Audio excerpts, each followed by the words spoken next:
கோவையில் விமான நிலையம் அருகே கல்லூரி மாணவி கூட்டு பாலியல் வன்கொடுமை செய்யப்பட்ட சம்பவம் அதிர்வலைகளை ஏற்படுத்தியுள்ளது.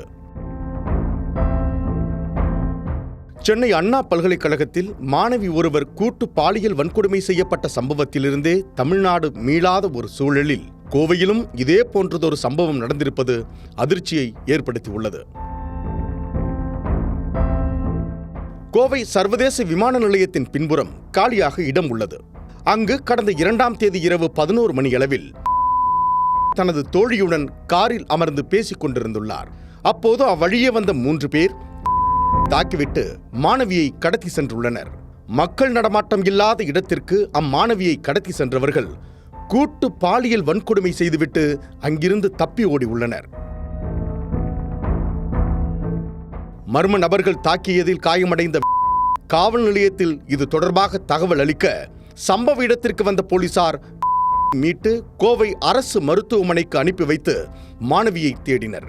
அப்போது ஆள் நடமாட்டம் இல்லாத அந்த பகுதியில் ஆடைகளின்றி நிர்வாணமாக மாணவி கிடந்துள்ளார். உடனே அவரை மீட்ட காவல்துறையினர் தனியார் மருத்துவமனையில் அனுமதித்தனர். இந்த விவகாரம் தீயாய் பரவ பீளமேடு போலீசார் தப்பி ஓடிய 3 பேரை பிடிக்க தனிப்படை அமைத்தனர். இந்த சம்பவம் கோவை வட்டாரத்தில் அதிர்வலைகளை ஏற்படுத்தியுள்ளது.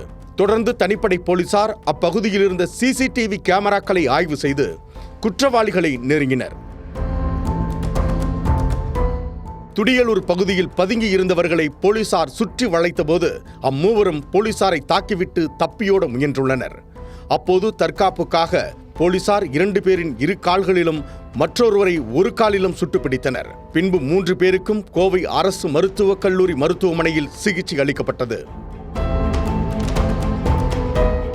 விசாரணையில் பிடிபட்ட 3 பெயர் தவசி, சதீஷ், கார்த்திக் என்பதும் இவர்கள் சிவகங்கை மாவட்டத்தைச் சேர்ந்தவர்கள் என்பதும் ஏற்கனவே 3 மீது கொலை உள்ளிட்ட பல்வேறு குற்ற வழக்குகள் நிலுவையில் இருப்பதும் தெரியவந்துள்ளது.